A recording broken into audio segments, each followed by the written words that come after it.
आई तुझ्या मूर्तीवाणी या जगात मूर्ती नाही। अनमोल जन्म दिला गाई तुझे उपकार फिटणार नाही। अनमोल जन्म दिला गाई तुझे उपकार फिटणार नाही। बालपणी मी खेळत खेळत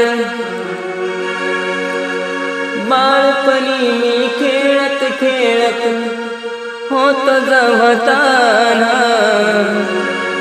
अमृताहुनी गोड पाजलास पान। अमृताहुनी गोड पाजलास पान। तुझ्या या उपकाराची कधी जाणीव झाली नाही। अनमोल